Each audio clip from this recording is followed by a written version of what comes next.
Madame, Monsieur, bonsoir. Bienvenue aux 20h. Un cœur artificiel entièrement autonome. C'est une première mondiale. C'est un Français qui l'a mise au point. Nous vous le présenterons dans ce journal. Les premiers receveurs devraient pouvoir en bénéficier d'ici à 2 ans. La justice s'intéresse désormais aux pertes de la caisse d'épargne. On apprend ce soir que les opérations d'un trader en plein krach boursier ont finalement coûté à la banque plus de 750 millions d'euros. Une enquête préliminaire a été ouverte.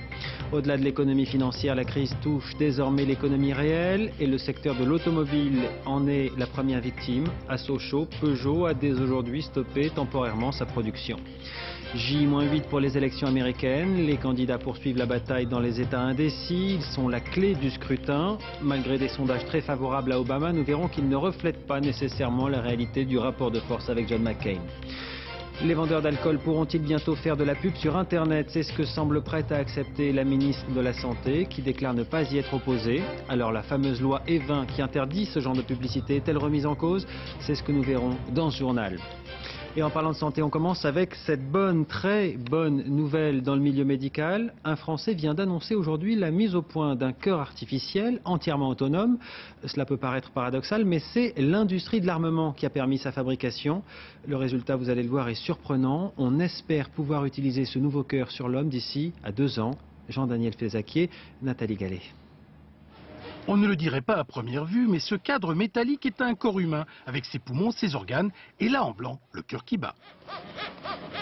Le prototype du premier vrai cœur artificiel, celui qui pourra travailler un jour en lieu et place de l'organe naturel, réagir comme lui avec ses veines et ses artères.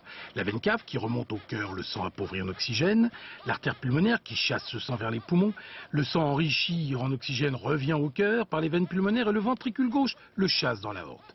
Et voici le même circuit côté machine. Tout cela marche grâce à des matériaux, des motopompes et de l'électronique dérivée de l'industrie aéronautique et spatiale. En particulier, ces circuits imprimés, ils intègrent la position du cœur, comme les instruments de navigation intègrent la position de l'avion. Mais le grand défi est de faire tenir le tout dans un boîtier de 900 grammes, un petit peu plus que le poids d'un cœur humain. Il ne s'agit pas d'aller mettre une machine dans un corps. Il s'agit de donner aux malades une vie digne d'être vécue et une vie sociale normale avec le moins de médico-dépendance. On est bien loin du premier cœur qui équipait Barney Clark en décembre 82.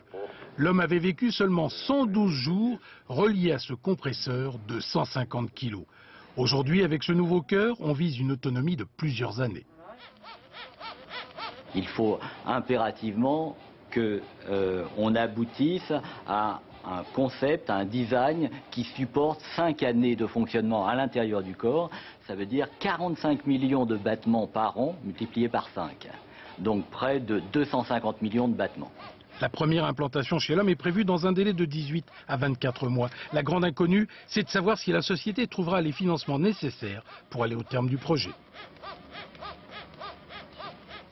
À quoi a donc joué l'écureuil pendant le krach boursier? Au lieu de mettre les investissements à l'abri, comme l'avait recommandé la direction, un trader de la caisse d'épargne a joué et risqué d'incroyables sommes sans que personne ne l'en empêche.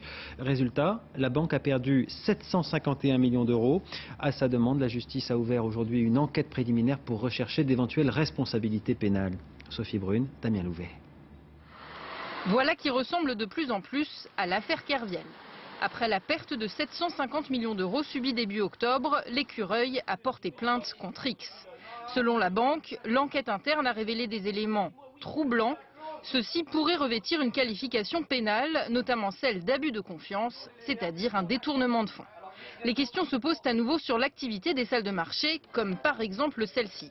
Dans le cas de la caisse d'épargne, la direction soupçonne certains de ses salariés de n'avoir pas respecté les règles. Le ou les traders incriminés par l'écureuil auraient joué gros, trop gros, bien au-delà des plafonds qui leur étaient fixés. Ils auraient aussi dissimulé l'ampleur de leurs pertes. Autant d'éléments qui ont conduit la banque à porter plainte et la justice à ouvrir aujourd'hui une enquête. Selon nos informations, une perquisition a eu lieu cet après-midi au siège de la banque.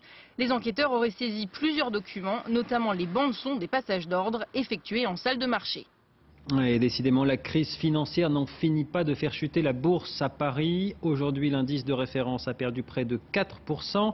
Et pour ceux à qui ça ne parle pas, voyez cet autre chiffre calculé par le service économique de France 2. La valeur des 40 plus grandes entreprises françaises a perdu depuis le début de l'année l'équivalent de 624 milliards d'euros. 624 milliards qui se sont donc littéralement envolés dans cette crise. Dans ce marasme général, un titre s'est pourtant particulièrement distingué aujourd'hui. Pas à Paris mais à Francfort. Tenez-vous bien, le cours de l'action Volkswagen a littéralement bondi pour gagner 147%. Vous avez bien entendu, celui qui a investi ce matin 100 € sur cette action en possède donc ce soir 247. La cause, eh bien, c'est l'officialisation par Porsche du rachat de la marque Volkswagen. Autant dire que ce mouvement dans le secteur de l'automobile est très à contre-courant de ce qui s'est passé aujourd'hui pour les autres constructeurs. Tous souffrent particulièrement de la crise financière, ils sont même les premiers touchés. Et ce qui inquiète désormais, ce sont ces chiffres. Regardez. Il concerne la place de l'industrie automobile dans notre économie. En France, elle concerne directement ou indirectement près d'un salarié sur 10, soit pas loin de 2,5 millions d'emplois.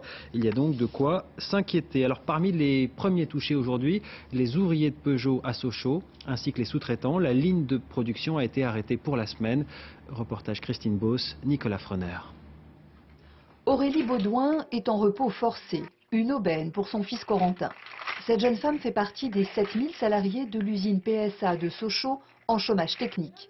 Grâce à un accord salarial sur la modulation, ces journées seront récupérées ultérieurement.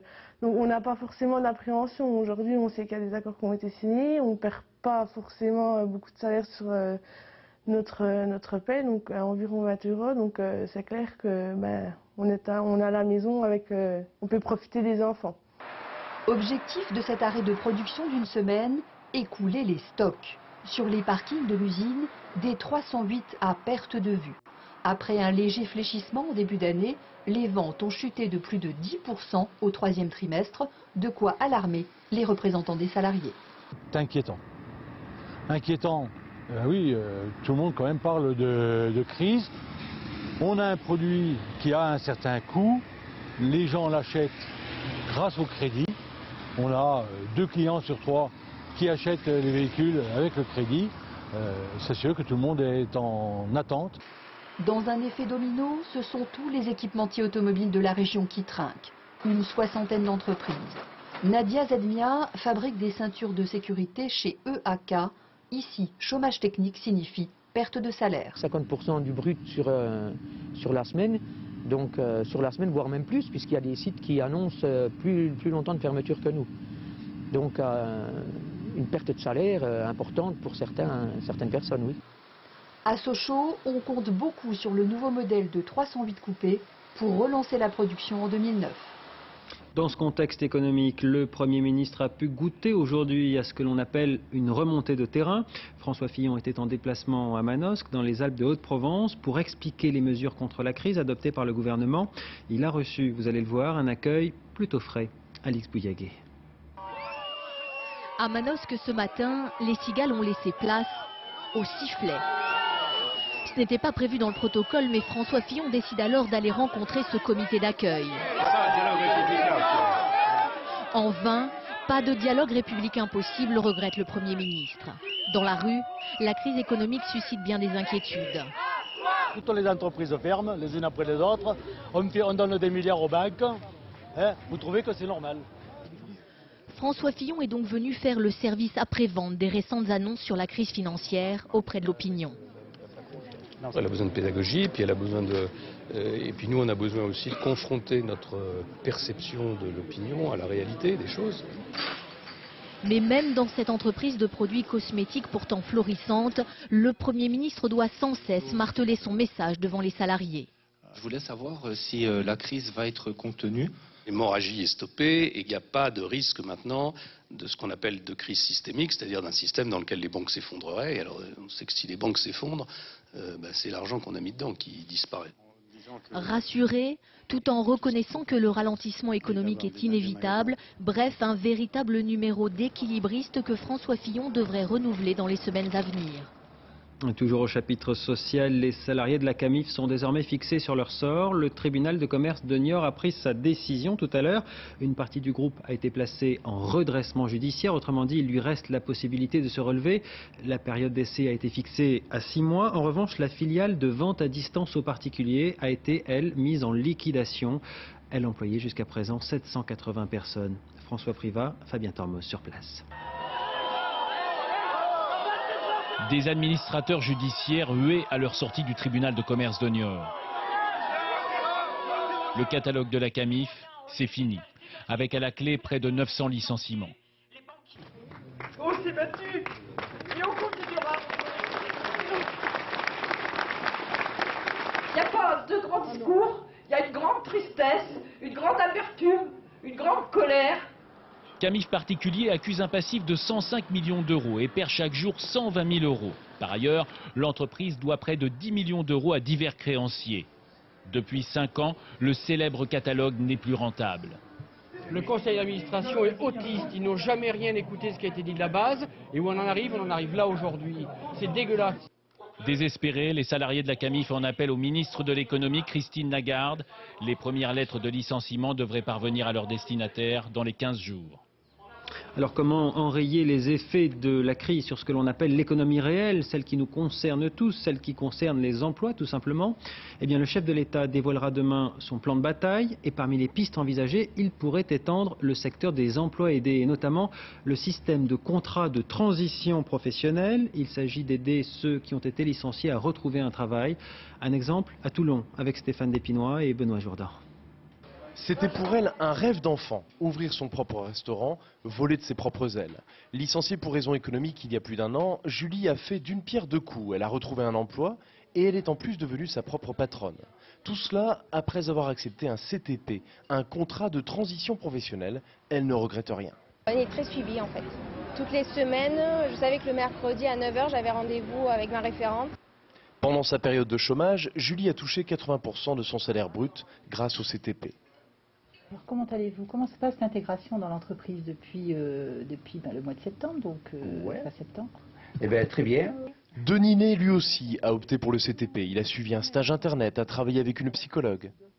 Au bout de plus de 30 ans de métier, je me suis retrouvé au chômage comme ça. C'est vrai que c'est dur. S'il n'y a pas des personnes comme ça qui s'occupent de ces trucs-là, c'est vrai que ça aurait été beaucoup plus dur pour moi. À Toulon, depuis 2006, 1000 personnes ont accepté le contrat de transition professionnelle. En moyenne, au bout d'1 an, 60% retrouvent un CDI ou un CDD d'au moins 6 mois. Chaque parcours de formation est un parcours qui a été calibré pour la personne. Et c'est là que nous sommes gagnants. S'il a été détecté que vous aviez besoin de 40 heures de formation, vous ne ferez que 40 heures de formation. Les syndicats sont plus sceptiques. Le CTP coûte cher, 9 millions d'euros par an à la charge de l'État, et ne reste qu'un pansement sur une jambe de bois. Quand on sait que quasiment un tiers des entreprises ont moins de 3 ans de survie et que 90% des entreprises ont moins de 10 salariés, on voit la grande précarité qui tourne autour, y compris du monde du travail. Avec la récession qui guette, le gouvernement est pourtant tenté de généraliser le CTP. Et en attendant d'annoncer son plan d'aide à l'emploi, Nicolas Sarkozy a tenté aujourd'hui de calmer une autre fronde grandissante, celle des magistrats. Il a reçu le syndicat majoritaire qui s'est déclaré satisfait de cette rencontre. Les magistrats s'inquiétaient en effet de ce qu'ils qualifient de dialogue de sourds avec Rachida Dati. Ils ont demandé au président de la République que la ministre de la Justice soit, je cite, plus apaisée dans ses paroles et dans ses actes. Quoi qu'il en soit, cette rencontre avec les syndicats n'a pas ébranlé Rachida Dati, semble-t-il. Elle considère, vous allez l'entendre, qu'il ne s'agit en aucun cas d'un désaveu de la part du président. On l'écoute. Ça se passe pour les syndicats enseignants. Demandez à Xavier Darcos si ça remet en cause sa parole ou ses réformes. Demandez à Xavier Bertrand lorsqu'il reçoit les organisations syndicales de salariés si ça remet en cause ses réformes ou sa parole. Je ne le crois pas. Un mandat d'arrêt européen a été lancé aujourd'hui à l'encontre du violeur qui s'est enfui vendredi dernier en pleine audience. Il venait d'entendre le réquisitoire du procureur, mais comme il comparaissait libre, il n'a pas attendu sa condamnation. Il a prétexté un malaise pour s'échapper. Véronique Gaglione, Frédéric Ibal. Lorsque le verdict tombe à 3 h du matin samedi, un des 4 accusés n'est déjà plus dans la salle. Il est parti juste après le réquisitoire quand l'avocate générale a réclamé contre lui 15 années d'emprisonnement. Il était blême, hagard. Il m'a dit mais qu'est-ce que c'est cette histoire? Elle demande 15 ans, mais qu'est-ce qui se passe? Là-dessus, il s'est fondu dans la foule et je ne l'ai plus vu. Pour une affaire de viol en 2005, l'accusé est allé 14 mois en détention provisoire. Il respectait depuis son contrôle judiciaire. Il comparaissait donc libre. Il était présent, il a protesté de son innocence pendant les débats. Et encore une fois, pendant cette audience, il n'y a eu aucune alerte. Rien ne pouvait laisser supposer qu'il partirait? Non. La loi prévoit effectivement qu'un accusé peut comparaître libre et que jusqu'à ce que la Cour se retire pour délibérer, et que là, à ce moment-là, le président demande qu'il soit laissé à la disposition de la Cour, ils sont libres. Il n'y a pas de dysfonctionnement. En effet, depuis la loi de juillet 2000, les accusés ne se constituent plus prisonniers la veille de leur procès. Un mandat d'arrêt européen est lancé contre le fuyard. Il devrait être de nouveau jugé, mais cette fois, il ne comparaîtra pas libre.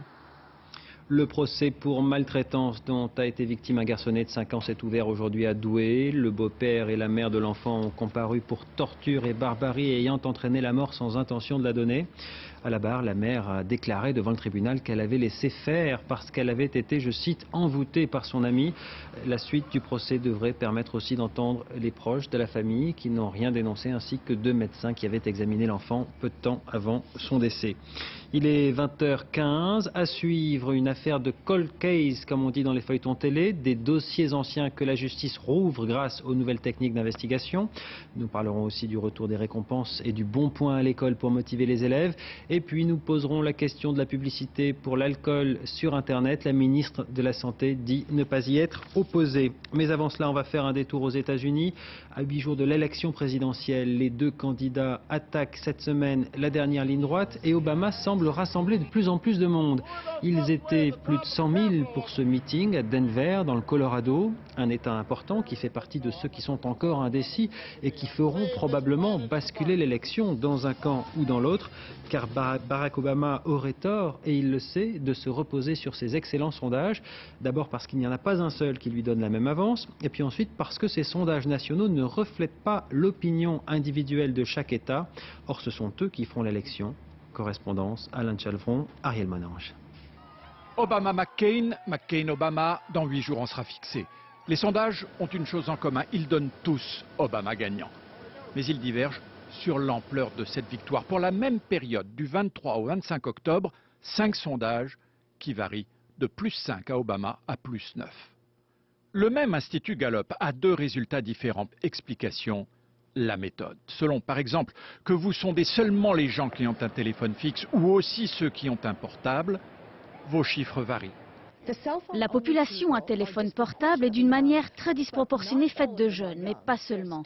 Vous avez aussi des personnes dans la quarantaine qui ne sont joignables que sur leur portable. De fait, les sondages qui intègrent les portables sont plus favorables à Obama. Les variations sont un peu moins grandes dans les sondages État par État, et ce sont ceux-là qui comptent dans le système électoral américain, où chaque État a un certain nombre de grands électeurs. Eh bien, dans 42 États sur 50, les jeux sont considérés comme faits. En rouge, les États McCain, en bleu, les États Obama. Et sur les 8 qui restent, où les sondages sont trop serrés, 4 se détachent. Obama y a un avantage de +6%, c'est-à-dire au-delà de la marge d'erreur. Il aurait alors 306 grands électeurs, 36 de plus que la majorité absolue. Et c'est un des thèmes importants de la campagne américaine. L'immigration est devenue un enjeu majeur aux États-Unis, en particulier l'immigration clandestine venue du Mexique. Pour y faire face, un mur de 5 mètres de haut a été érigé à la frontière. Un mur de la honte, disent certains, mais un mur qui ne semble pas empêcher celui qui, non pas par envie mais par besoin, tente de fuir la misère. Reportage à Nogales, dans l'Arizona, Arnaud Boutet, Olivier Robert.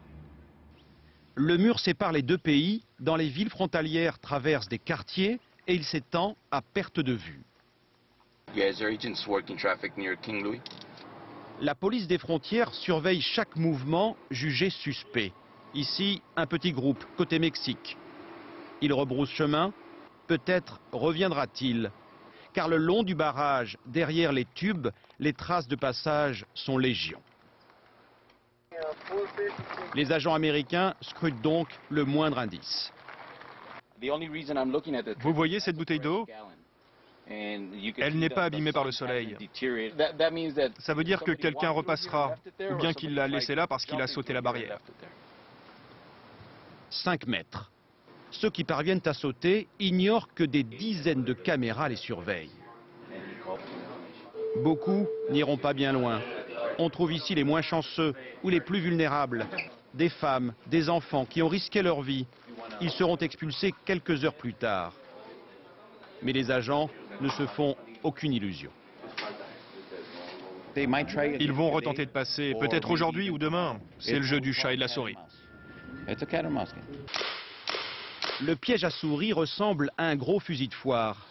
À air comprimé, il projette des boulettes de poivre colorées. Il est censé neutraliser les clandestins qui prennent la fuite. Derrière le mur, au Mexique, quelques expulsés du jour attendent le meilleur moment pour refranchir la frontière.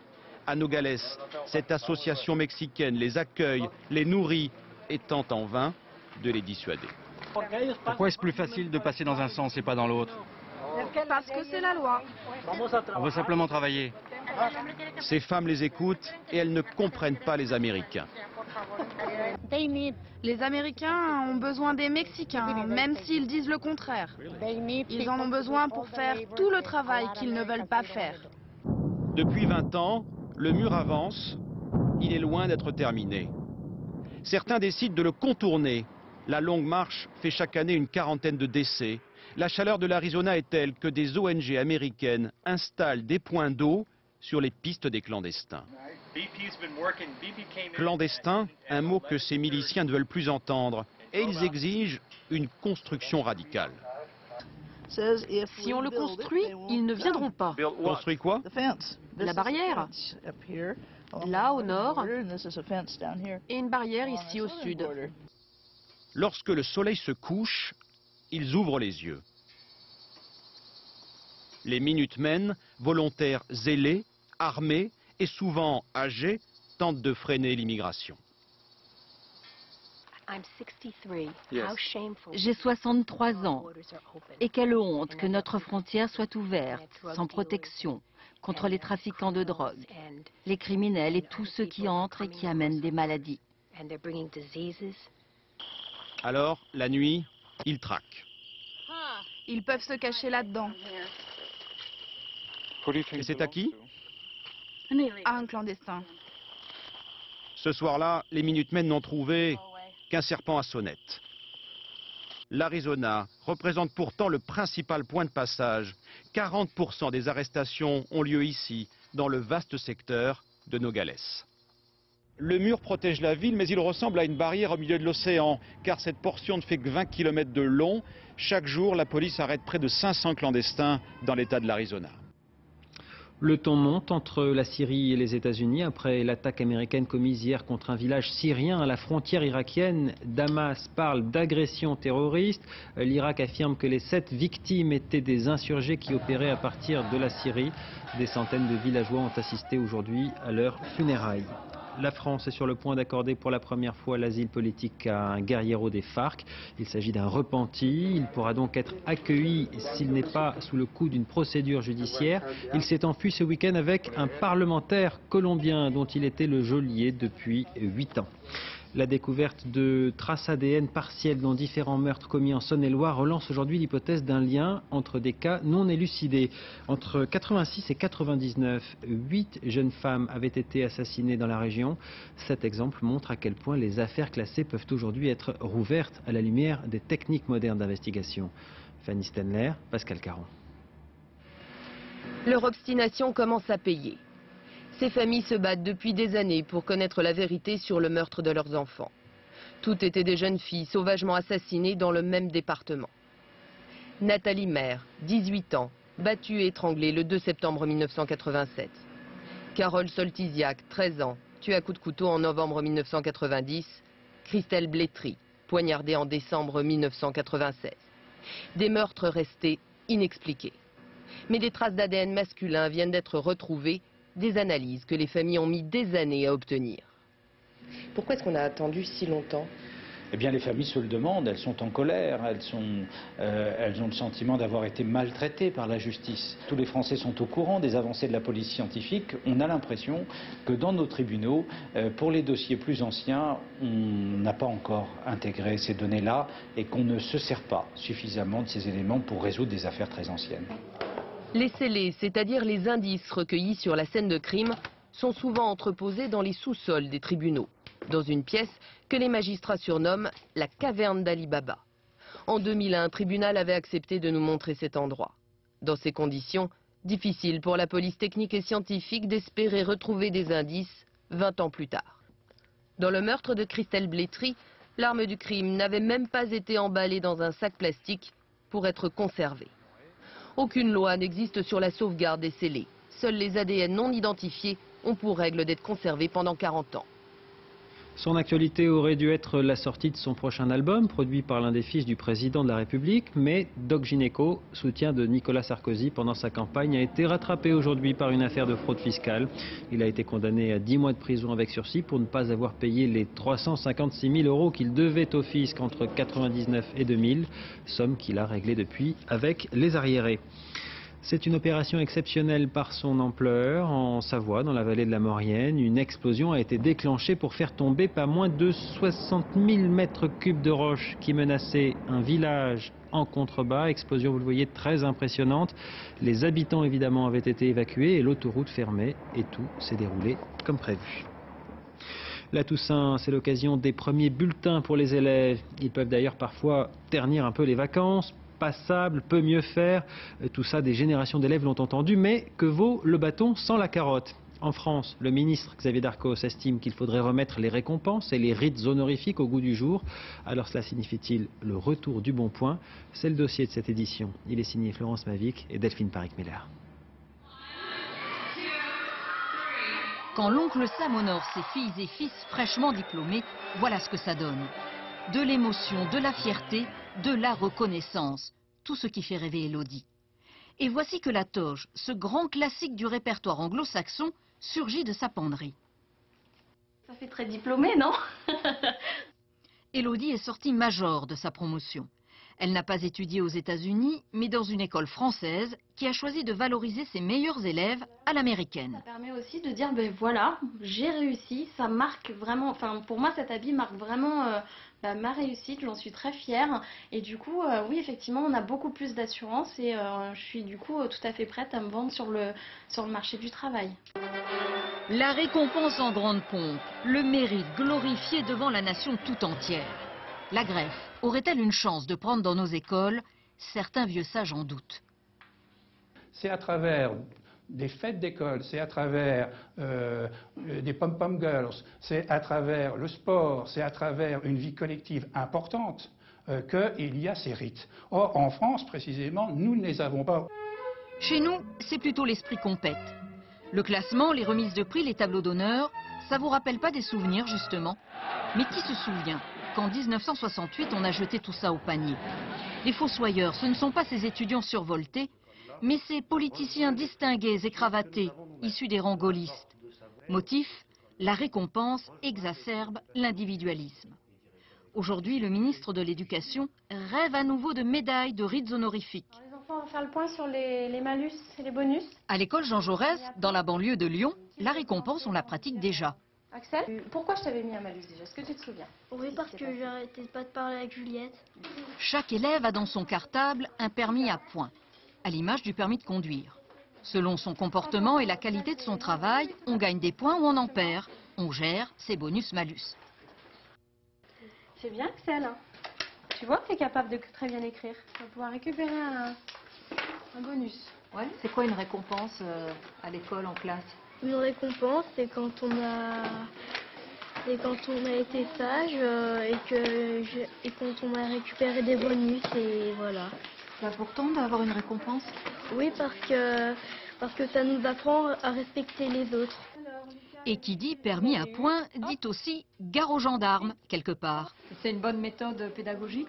Au début, c'est vrai qu'ils ont peur. En début d'année, ils ne connaissent pas, ils découvrent, ils ont peur de perdre des points. C'est vrai. Mais je pense qu'après, ça les responsabilise et voilà, ils peuvent être fiers de leur travail, de leur comportement. Passer la porte de l'école, ces deux-là se précipitent dans la chambre de leur frère aîné. Au rayon jeux vidéo, on vient de passer la vitesse supérieure chez les Marek. Lycéen dans la région parisienne, Stéphane a été reçu au bac avec mention bien.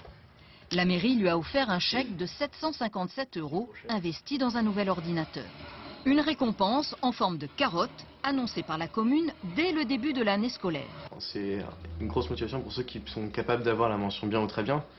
Maintenant, ceux qui peinent à avoir le bac, je doute que la somme proposée pour la mention bien va être accessible ou va les motiver à avoir la mention bien.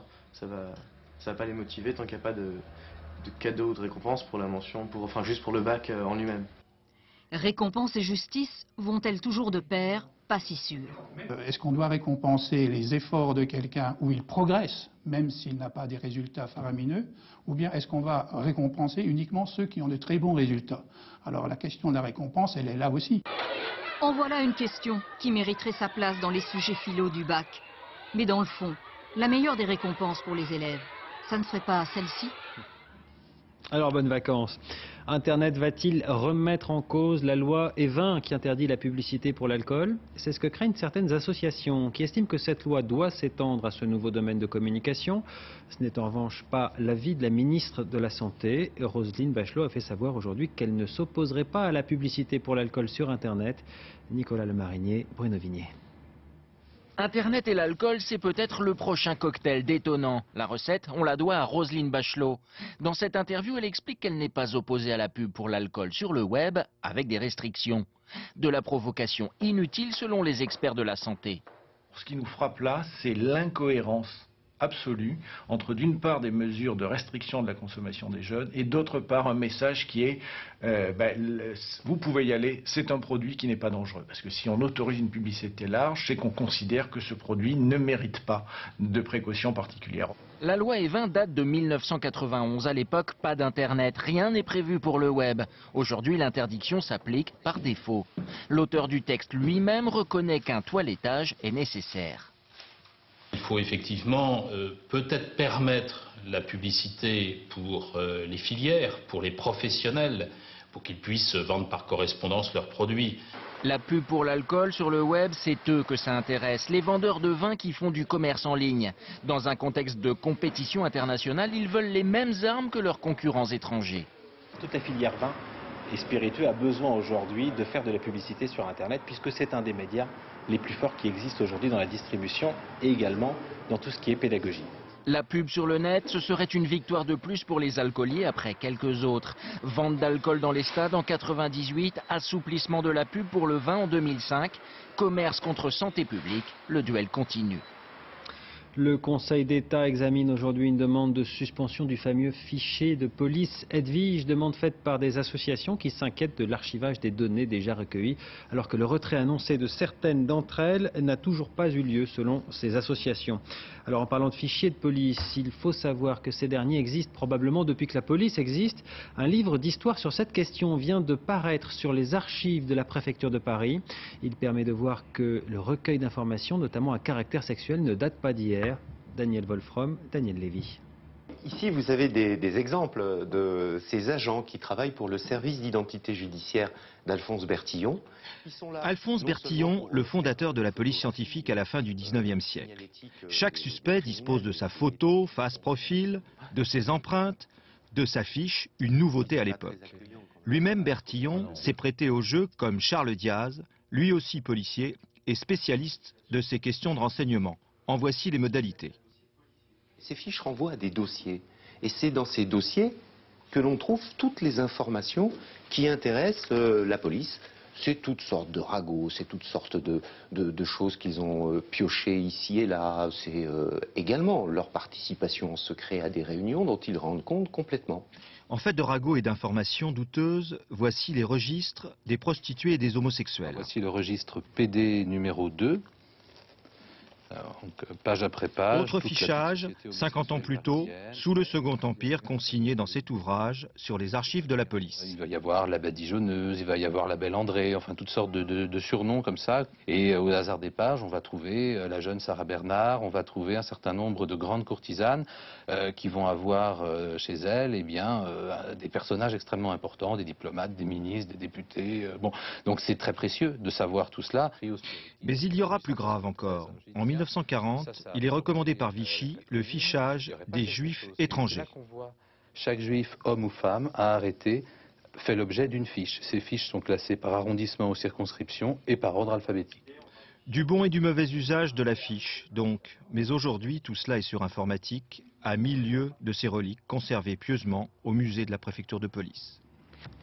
Cinéma après les ch'tis, Cadmerade revient sur grand écran avec Mes stars ou moi, ou l'histoire d'un fan qui s'immisce dans la vie de ses vedettes préférées, sorti en salle après-demain. Marie-Jo Jouan, Didier Dahan.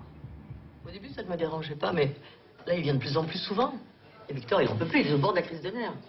Moi, ça a commencé avec ma série. Au début, j'étais trop contente d'avoir un fan. J'étais super fière. Alors que maintenant, je trouve ça super lourd. Il est partout tout le temps. Moi, quand j'ouvre les yeux le matin, j'ai peur de le retrouver dans mon lit. Il leur pourrit la vie. Ce qu'elles ne savent pas, c'est que le fan en question fait le ménage la nuit chez leur propre agent. L'occasion pour lui de s'immiscer jusque dans leur carrière. Je leur manifeste mon admiration, je les soutiens, je me donne un mal fou. S'il en joue un, Cadmerade en est entouré de fans. Quand on aime, c'est jamais trop. Quelquefois, il les comprend même, surtout quand il s'agit de foot et de Zidane. Moi, j'ai eu une chaussure de Zizou, j'ai eu une chaussure signée de sa part, que j'ai gardée, que je garde. Il n'y a pas longtemps, il m'a donné la deuxième chaussure, donc j'ai la paire maintenant de Zizou. Moi, j'ai une idée. La police ne fait rien, on pourrait peut-être s'en occuper nous-mêmes. L'union faisant la force, ces gracieuses idoles vont devenir le pire cauchemar de ce fan malgré tout attachant. La vengeance chez les stars est un plat qui se mange chaud. J'ai pas de souvenirs très amusants sur des histoires de fans, non, c'était pas des comédies. Pas de bons souvenirs pour Catherine Deneuve. Emmanuelle Béard, elle, a une autre approche, surtout lorsque ses fans l'attendent pendant des heures. On peut payer en plusieurs fois. Quelqu'un qui essayait de m'approcher, j'y allais généralement. J'y étais. Je trouve ça plus sain. Oui, parce que en affrontant, on devient humain. Donc, quelque part, on les fait défantasmer. Bah, tu fais déjà la une des journaux, non? Marc, c'est plus pour tes fesses que pour tes films, mais... Non, mais je rêve. Tu sais ce qu'elles te disent, mes fesses? Des rôles de composition, évidemment. Jouer une star quand on l'est soi-même, c'est l'exercice le plus difficile. Avant de refermer ce journal, je vous en rappelle deux des principaux titres. À la demande de la Caisse d'épargne, la justice a ouvert aujourd'hui une enquête préliminaire sur les agissements d'un trader de la banque pendant le krach boursier il y a quelques semaines. Contrairement aux recommandations de sa direction, il aurait investi des sommes faramineuses pour perdre au final plus de 750 millions d'euros. Et selon nos informations, une perquisition a eu lieu aujourd'hui au siège de la banque. Et puis les salariés de la Camif sont désormais fixés sur leur sort. La filiale de vente à distance aux particuliers qui emploie 780 personnes a été placée en liquidation judiciaire. En revanche, le reste du groupe est en redressement judiciaire. Il a 6 mois pour faire ses preuves. Fin de ce journal, merci de l'avoir suivi. Tout de suite la météo, Tania Young. À 20h50, votre série Cold Case, affaires classées. À 23h15, ne manquez pas mots croisés avec Yves Calvi. Au sommaire, si Obama gagne et quel monde après la crise.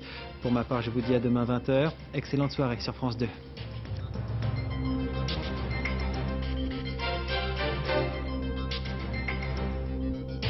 L'info en continu, c'est aussi sur France2.fr.